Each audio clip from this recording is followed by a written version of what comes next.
Yo!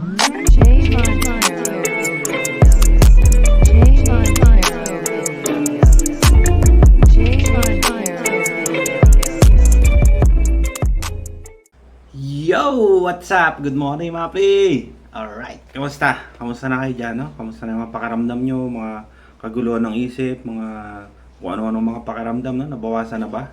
Or malakas pa rin? O nakakabalik na kayo sa dati nyong buhay? Nakagagawa nyo na yung mga dati nyo hindi nagagawa dahil meron kayong mga nararamdaman, meron kayong mga pakaramdam na kung ano-ano, no? Mga hindi nyo mapaliwanag na nangyayari sa katawan nyo, no? So, sa paraan ko, sana maliwanagan kayo, no? About sa nangyayari sa katawan nyo, no? Ito is base sa aking karanasan, no? Tsaka sa aking mga pagre-research, no? About sa anxiety disorder, no? Pero kung meron pa kayong mga hindi natatamaan, no? Mga pakaramdam nyo, na kakaiba, no? Na wala sa sinasabi ko. At basta na ma-prove lang na may anxiety disorder kayo, ito na yun, kapatid. Wala na kayong dapat ipag-alala, no? Dahil sa paraan na to, sa mga sinasabi ko sa inyo, is makakatulong to, no? Para maginhawaan kayo, no? At malaman nyo kung ano talaga yung nangyayari sa inyo. So, yun. Ang topic natin yun si benefits naman ng anxiety sa atin. Kumbaga yung magandang dulot niya, no? Although, tinitingnan kasi ang anxiety, meron kang anxiety disorder, no? Pangit na kagad, no? Kahit sa ibang tao, masabi nila na may anxiety disorder ka. Paano yun? Ano yan? Ganun, di ba? Kahit naman ipaliwanag natin sa kanila yon, hindi nila maintindihan yun. Tayo-tayo lang, kaya sa channel na to, no? Tayo lang naman magtutulungan dito, no? Baga, mag-share din kayo sa akin. Ayun, gaya nito, nagbablog ako sa inyo, na-share ko sa inyo kung ano ako, kung ano yung mga ginawa ko, ano yung mga paraan, ano yung mga ways para malampasan natin yung ganyang nararanasan mo, no? Although ako, hindi man sa pag-aano, no, huwag niyo naman ako ituring na iba sa inyo, no, dahil ba nasa social media ako, nasa Facebook, nasa YouTube ako, iba na ako sa inyo. Kagaya nyo lang din ako, kapatid, nakakahirapan, dumadanas, although nalampasan ko naman na yan, no, although meron man mga pakonti-konti, pero kasama yun sa ating recovery, no, sa ating journey bilang nakakaranas ng ganito, no. Although kung sasabihin mo naman sa akin na 0 or 100% na, hindi pwede maging 100% yun. Kasi, alam naman natin, anxieties, hindi naman pwedeng tanggalin yan. Araw-araw lalabas yan sa atin. Basta may trigger or na-stress ka, alam naman natin yun, di ba? Kung saan nanggagaling yun. So tayo na lang din makakasagot, no? Kung saan ba nanggagaling talaga yung stress natin, no? Ang mahalaga dito is malaman natin kung ano yung ugat o yung pinakapuno o pinagmumulan ng mga stress natin, yung mga nararamdaman natin, no? Ayan ang mga binabahagi ko sa inyo. O, di ba? Ang haba. So, ayan. So, ayan, alam naman natin na ang anxieties, sabi nila, pangit daw sa katawan, magastos, di ba? Pag nagpa-check up ka, tapos magpa-psychiatrist ka, siyempre magastos talaga yun, no? Nahirap, inaayawan ng mga tao, ayaw nila magkaroon ng ganyan. Na hindi naman natin gusto ba natin magkaroon ng ganito? Hindi naman, di ba? So, ito is parang wake up call para sa atin ng mga nakakaranas na abusado ka na, masyado mo na inaabuso yung katawan mo. Siguro kailangan mo na magkaroon yan, di ba? Parang ganun ang nangyayari sa atin, no? Pero sa tagal-tagal, no, nakakaranas ka yan, siyempre maiisip mo na yung mga bagay na yun na, dapat pala hindi ako ganun, dapat pala hindi ako umaabuso sa katawan ko kasi ito pala yung nagiging dulot. Meron ako nakausap nung isang beses is, sabi nila hindi raw sila naniniwala na merong ganito, no? Meron daw anxiety disorder, meron daw depression, hindi raw totoo yun. Pero nung nakaranas na, yun na, diba? Sabi nilang totoo, no? So, meron mga ilan nagsabi, nag-iinarte lang daw, o kung ano-ano sinasabi sa atin, no? Na hindi naman, gawa lang ng isip mo yan, yung mga ganyan. Although ako minsan nagsasabi ako na ginagawa ng isip mo yan, pero may alam na ako. Pero kung magsasabi sa'yo is wala namang diba? Hindi naman nila naranasan. Hindi nila napagdaanan yung ganong sitwasyon mo, di ba? So, kailangan dun ka sa taong nakakaintindi sa inyo. Puwede naman akong kausapin kapatid 'no, kung gusto niyo lang akong kausapin. Meron naman akong page sa ano, sa Facebook 'no, puwede niyo akong i-chat do'n 'no, kung gusto niyo lang ng kausap 'no. Basta may time lang tayo 'no. Gusto niyo mag-share ng mga nararanasan niyo ngayon 'no. Kasi minsan ang pakikipag-usap is nakakagaan ng pakiramdam 'yan. Unlike sa'kin dati, wala talaga akong kinakausap no'n. Yung about sa mga kuwento ko 'di ba, kung nasusubaybayan niyo yung vlog ko 'no, wala akong kinakausap kapatid. Ano lang, mga pamilya ko lang, minsan mga kaibigan, pero hindi about dito 'no. Hindi about sa nararanasan ko. Kung nakikita nila ako, nandiyan ako palagi. Pero yung magshi-share ako about sa nararamdaman ko, hindi, walang gano'n, eh. So, sarili ko lang, kumbaga pinapayaman ko lang yung sarili ko about sa nangyayari sa'kin tapos, puro ano lang, puro basa-basa lang, panood-panood, ganyan. Na alam kong makakatulong sa'kin magbubukas ng isip ko about sa nangyayari sa katawan ko 'no.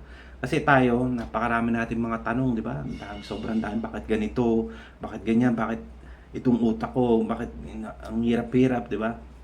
So, ang kailangan natin is makakausap para diyan 'no. Although kung may pera naman kayo, puwede naman kayo lumapit sa mga psychologist, psychiatrist, mga mental health specialist, mga ganyan, mga talk therapy 'no. Ako naman kung sakaling makausap niyo ako, ang ano ko din, makikinig lang ako sa inyo 'no. Kausapin ko kayo ng mga ano, ta's bibigyan ko kayo ng mga maliliit na payo 'no, na nagmula sa'kin na alam ko nakatulong sa'kin 'no. Gaya ng mga changes 'no, mga pagbabago. So ito nga yung topic natin 'no, napakahalaga talaga ng changes kapatid. Kasi nga ang anxiety alam natin 'di ba, pangit, pangit yung binibigay sa'tin 'no. Pero sa kabila nun, sa kabila ng paghihirap mo na 'yan, ang pagbabago is nasa pag-iisip mo rin, nasa katawan mo kung papaano mo babaguhin yung sarili mo para hindi ka na bumalik sa dating gano'n. Although, kailangan yun kasi 'di ba dati ko pa naman sinasabi na ang changes is napakahalaga para sa atin 'no. Yun. So, may purpose ang anxiety para sa'yo 'no, yung kumbaga nagkaroon ka niyan kasi nga naging naging pabaya ka 'no or naging yung sabi ko nga 'di ba yung sa tubig 'di ba, yung 'pag napuno na siya kahit patak-patak lang, katagalan yan mapupuno, aapaw, gano'n tayo 'di ba?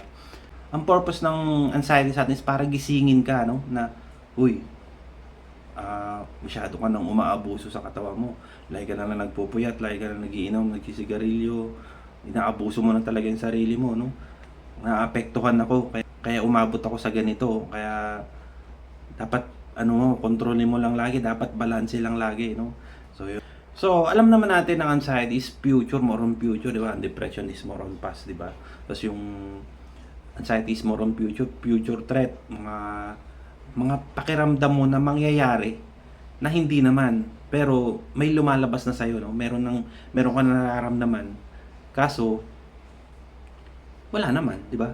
Na lumalabas sa katawan natin pero yun nga, hindi pa siya nangyayari, pero bumubuo ka na ng mga kaisipan na, alam mong mangyayari kaya natatakot ka 'no, so present na yung takot dun 'no. So, gano'n ang ano niya, ang cycle niya 'no, gano'n ang nangyayari sa atin araw-araw 'no. Although pagkagising mo pa lang biglang may papasok na kaagad sa'yo na, ay kasi minsan paggising mo 'di ba, hindi mo man nararamdaman siya, pero yung utak mo dahil nga dun sa behavior, nasanay na bago ka matulog nandun siya naka naka kumbaga nakaumang, kumbaga nandiyan na siya sa bukana ng isip mo 'no. Once na paggising mo, automatic yun na, uy, ito na naman, ta's may mag-i-scan ka na naman ng katawan mo na may nararamdaman ka 'no. Oh, ito na naman, ta's sisirain niya na naman yung buong araw mo dahil dun sa nararamdaman mo na yun 'no. Sa iba na may mga malalakas pa mga anxiety, gano'n ang nangyari sa'kin. Pero kung ikaw na alam mo na, naintindihan mo na, although pagkagising mo kunyari masakit yung likod mo, yun pala nakatutok ka sa electric fan magdamag 'di ba? Mananakit talaga yan 'di ba? Although minsan kung paggising mo may stiff neck ka, sakit ng leeg mo 'di ba? Tapos aakyat na naman yung anxiety mo. Sabi mo, bakit ganito? Siguro may ano ako, magbubuo ka na naman ng mga kung ano na sa isip mo 'di ba? So alam naman natin na stiff neck ka dahil sa posture ng pagtulog mo 'di ba? So may mga paliwanag dun kapatid, no? Kaya dapat alamin natin yung mga gano'n. Mga simpleng bagay na nangyayari sa katawan natin is may mga dahilan yan, no? Pero kung gagawa ka na ng dahilan na ikakatakot mo, ay ikaw nang gumawa nun, no? So dapat ituwid natin yung mga ganung pag-iisip, no? Kasi mahirapan ka talaga pag ganun ka mag-isip palagi, no? Kaya kailangan na lagi nating hahanapin yung proof or patunay para hindi ka na maghirap, no, sa araw na 'yon, no. So 'yun. So isa pang magandang dulot ng anxiety is yung pagiging alert, no. Magiging alert natin sa mga bagay-bagay sa paligid or sa katawan natin, 'di ba? Dahil nga alert ka, 'di ba? So hindi ka basta-basta matatakot or hindi ka basta-basta kasi nasa pag-iingat ka, no. Lagi kang maingat sa mga bagay-bagay na ginagawa mo, no, dahil nga alerto ka. Tapos ang problema nga lang dahil nasosobrahan tayo sa pagiging alert, 'di ba? Lang konting bagay, konting kumbaga nagiging hypersensitive sa mga bagay-bagay na nangyayari sa katawan, maging sa paligid, maging sa mga nakikita natin, mga napapanood natin, no, nagiging tayo. Then lumalabas yung pangit na pakiramdam na 'yon, no, na ayaw natin, no. Kasi siyempre siguro naman may gusto ng di ba? So, isa pa sa the best na naidudulot ng anxiety sa atin is yung nagpe-perform ka ng maayos, no? Ginagawa mo yung mga bagay na maayos. Nasa pag-iingat, nasa mabuti, nasa tama, no? Yung mga yun. Kasi nga, natatakot tayo. Ayaw natin magkamali. Ayaw natin, kumbaga, hindi naman sa perfect, no?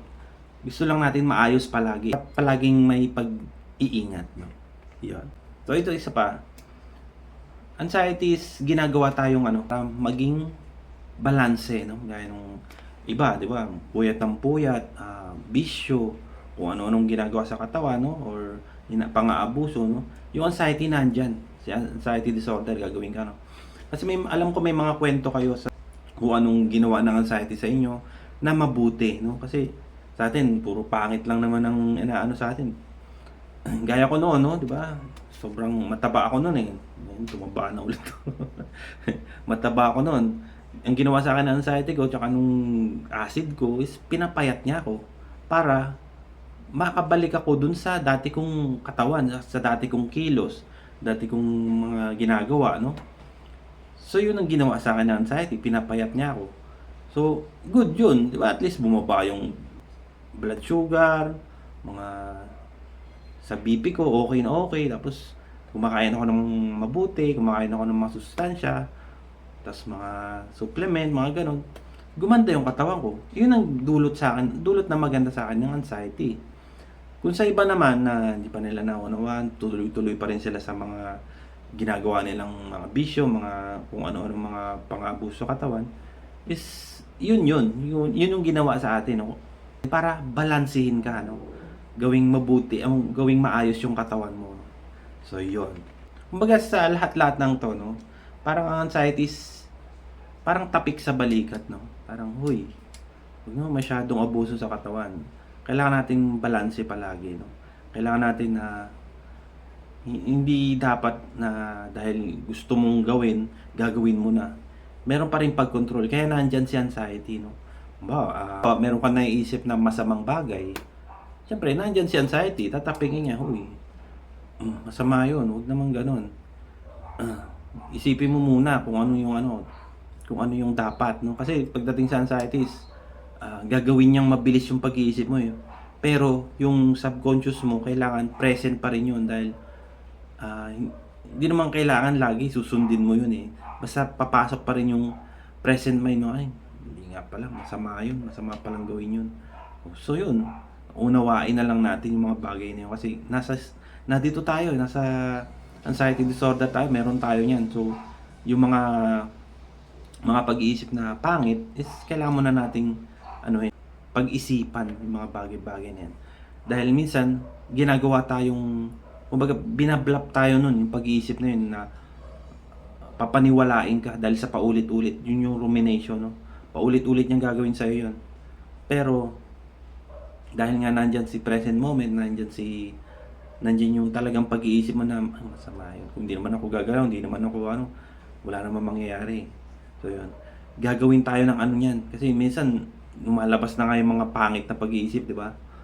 Although wala man sa katawan, pero yung pag-iisip mo is may mga parang kang iniisip na mga pangit na gusto mong gawin. Pero, siyempre, dahil nga ginagawa lang siya ng anxiety mo is hindi mo kailangang sundin yun. No? Basta alam mo siya. No?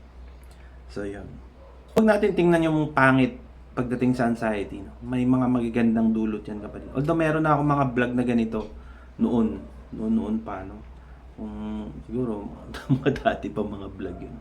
So, yun lang mga kapatid, no? Sana may nagets kayo kahit kaunti sa ating vlog, no? Dahil ang anxiety is di naman talaga pangit yan, no? Pangit lang tayo ng pagkakaintindi, tsaka pagkakakilala sa kanya dahil nga may mga simptomas, may mga pangit na pakaramdam, may mga kaguluhan ng isip na nakakapag-isip ka na naman kung ano-ano. Hindi siya sa ganun eh. Hindi ganun ng ano niyan. Kasi part din natin siya. Hindi naman siya yung tawag dito, parang tawag dito, hinulam ka, tapos biglang may mga iniisip ka na naman kung ano, or mga pinasok ka ng kung ano-ano, di ba? So, iba pa yun. Iba pang sistema yun, no? So, yun lang mga kapatid, no? Sana matulungan kayo ng video na to na maunawaan kung ano talaga ang dulot ng anxiety sa inyo, no? Baka dahil gusto niyang baguhin ka, or gusto kanyang gustong tanggalin yung mga bisyo mo, mga gawi mong mali, no? Kasi apektado talaga yung katawan natin yan. Parang ano lang yan eh. Ito, pag lagi natin ginagamit to, mabibigat na binubuhat, mga ano, magkakaroon ng kalyo yan. Parang gano'n, di ba? So pag nagkaroon ng kalyo, tapos mahirap tanggalin kasi nga kalyo na siya, tapos minsan magsusugat na, di ba? Dahil dun sa paulit-ulit natin paggamit sa kanya, no?